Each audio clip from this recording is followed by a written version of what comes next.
अस्सलामुअलैकुम स्टूडेंट्स, मेरा नाम है इलियास ख़ान और मैं दोबारा आपकी खिदमत में हाज़िर हूँ ऑटोकैड के नए लेक्चर के साथ। तो चलते हैं in lesson number 14। In this lesson we will learn how to insert revision cloud. Revision cloud किस तरह इंसर्ट किया जाता है, कमांड ऑफ रिवीजन क्लाउड की कमांड क्या है, different methods to insert revision cloud और मुख्तलिफ़ तरीक़ों से हम रिवीजन क्लाउड को किस तरह इंसर्ट किया जाता है। फिर इसकी सब कमांड है, सब कमांड्स में आर्क है, ऑब्जेक्ट है और स्टाइल है। तो शुरू करने से पहले आप दोस्तों से रिक्वेस्ट है कि अगर आपने अभी तक हमारे चैनल सब्सक्राइब नहीं किया है तो आप दोस्तों से रिक्वेस्ट है कि चैनल को सब्सक्राइब करें, बेल आइकन प्रेस करें और इस वीडियो को लाइक करें। आपकी लाइक से हमारी हौसला अफजाई बढ़ती है, लाइक करना ना भूलिए और उम्मीद करता हूँ आपको हमारे लेसन समझ आ जाएंगे इंशाल्लाह। AutoCAD 2007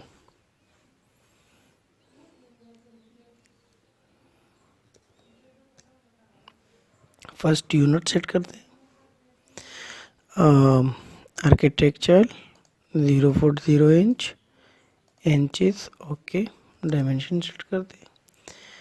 modify primary units architecture 0.0 okay. Set current and close. Okay students, तो आज का जो कमांड है वो है रिवीजन क्लाउड। तो फर्स्ट हम ओपन करते हैं ड्रा मेन्यू बार से जाए और ये देखे रिवीजन क्लाउड। ठीक है, तो आप एक ही जगह ये हमें कह रहे हैं स्पेसिफाई स्टार्ट पॉइंट आर। तो हम स्टार्ट पॉइंट शुरू करते हैं और फिर ये खुद ब खुद ड्रा होता है, आपको ड्रा करने की ज़रूरत नहीं होती। और जो ही ये करीब आ जाए तो ये कमांड खुद ब खुद क्लोज होता है। ठीक है, दूसरी मेथड इसकी ड्रा टूल बार से है। ठीक है, ये देखिए हाँ, ये खुद ब खुद क्लोज हो गया। तीसरे मेथड इसकी कमांड है REVCLOUD रिव्यू क्लाउड। एंटर करें। ये कह रहा है स्पेसिफाई स्टार्ट पॉइंट और स्टार्ट कर ले। ठीक है,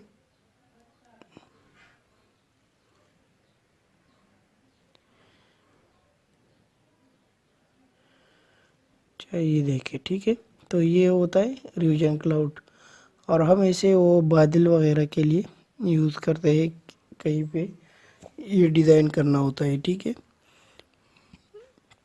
कमांड को दोबारा सीखिए, कर्सर को इस साइड पे कर ले। REVCLOUD एंटर करें। इसी तरह आगे जाए और ये खुद ब खुद क्लोज हो जाएगा। ठीक है, फिर आर्क में जो रिवीजन क्लाउड में जो है उसकी टाइप से, तो आप जो ही इस पर क्लिक कर दें तो आपको सब कमांड में नज़र आएंगे arc, length, object and style. तो पहले हम आर्क को स्टडी करते हैं। आर्क के लिए ए प्रेस करें। ठीक है, कह रहा है specify minimum length of arc, तो मैं कह रहा हूँ 10 feet. Specify maximum length of arc 20 feet. ये कह रहे हैं स्पेसिफाई स्टार्ट पॉइंट। तो जो ही आप स्टार्ट करेंगे तो ये देखें इतनी बड़े बड़े आर्कें नज़र आना शुरू होती है। ये किस लिए? इसीलिए कि हमने इसकी वो दी है, लेंथ दी है मिनिमम और मैक्सिमम। में दोबारा से करता हूँ, देखें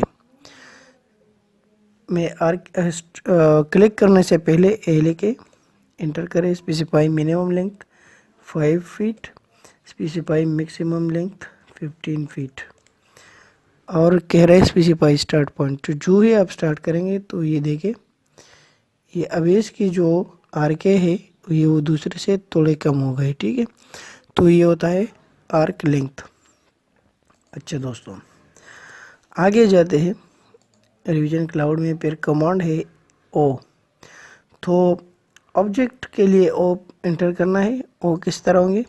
फॉर एग्ज़ाम्पल हमने एक दूसरे ऑब्जेक्ट भी लेंगे एक रेक्टेंगल और एक सर्कल ड्रा किए। तो इसको हम कहते हैं कि ये इसी तरह ज़िग एक डिज़ाइन बने। तो इसके लिए हम REVCLOUD पर करके एंटर करते हैं और हम दे रहे हैं इसको ऑब्जेक्ट के लिए। ये देखें आपको सब कमांड में शो होगा ऑब्जेक्ट के लिए ओ एंटर करें। अब कह रहे सिलेक्ट द ऑब्जेक्ट जी। अब ये कह रहे हैं रिवर्स डायरेक्शन। तो रिवर्स डायरेक्शन के लिए मैं फर्स्ट बाय डिफ़ॉल्ट जो इसमें होता है वो नो होता है, तो मैं नो करता हूँ और बाद में यस भी चेक करता हूँ कि इस पे क्या आता है। तो मैं नो पर क्लिक करता हूँ। तो ये देखिए ये इसकी ग्रोथ जो है वो इंटरनल साइड पे है। मैं दोबारा करता हूँ, रिवीजन क्लाउड ले लें, एंटर क्लिक करने से पहले ओ एंटर करें, सिलेक्ट द ऑब्जेक्ट और ये अब मैं यस पे कह रहा हूँ तो यस के लिए वाई लेके और एंटर करें। तो ये देखें अब इसकी ये ज़िग डायमेंशन जो है क्रूज है वो बाहर की तरफ है। फिर से करते हैं, रिवीजन क्लाउड ऑब्जेक्ट के लिए ओ एंटर करें, सर्कल और इसके लिए नो करते। तो देखिए इसमें ग्रूज अंदर की तरफ है और इसमें बाहर की तरफ, और आप इससे बहुत अच्छी डिज़ाइन बना सकते हैं। ठीक है, नेक्स्ट चलते हैं। सब कमांड में क्या है स्टाइल, तो स्टाइल के लिए ऐसे एंटर करें। अब ये कह रहे हैं नॉर्मल, जो बाय डिफ़ॉल्ट होता है वो नॉर्मल होता है और कैलीग्राफी, तो मैं नॉर्मल पे क्लिक करता हूँ। तो ये देखें ये जो नॉर्मल है ये वैसे की वैसे जिस तरह हमने ये दूसरा किया। फिर जाते हैं स्टाइल के लिए एस पर क्लिक करें और कैलीग्राफी के लिए सी पर क्लिक करके एंटर करें। Start specify point. तो ये देखिए दोस्तों ये नॉर्मल और कैलीग्राफी की फ़ायदे हैं। आपने देखे होंगे क्रिकेट के जो ग्राउंड होते हैं इसमें ये होते हैं। तो फिर रिव्यू क्लाउड एंटर करें, स्टार्ट करने से पहले एस करें और फिर सी एंटर करें। देखें ये जो शेड्स बने होते हैं क्रिकेट ग्राउंड के इसी तरह ही होते हैं। देखें आपने देखे होंगे किसी भी स्टेडियम में, आपने देखे होंगे इसी तरह होते हैं। ठीक है, तो ये हो गया रिवीजन क्लाउड। तो उम्मीद करता हूँ आपको ये लेसन समझ आया होगा। इस पर बार बार प्रैक्टिस करें, अपनी कॉपी या नोटबुक में सेव कर लें, लिख लें, ताकि बाद में आप जो ही कमांड आपसे भूल गया हो तो आप आसानी से रिवर्क कर सके, बैक कर सके। तो उम्मीद करता हूँ आपको लेसन समझ आई होगी। तब तक अपना ख्याल रखिए, मुझे अपने दुआओं में याद रखिए। अल्लाह हाफिज़।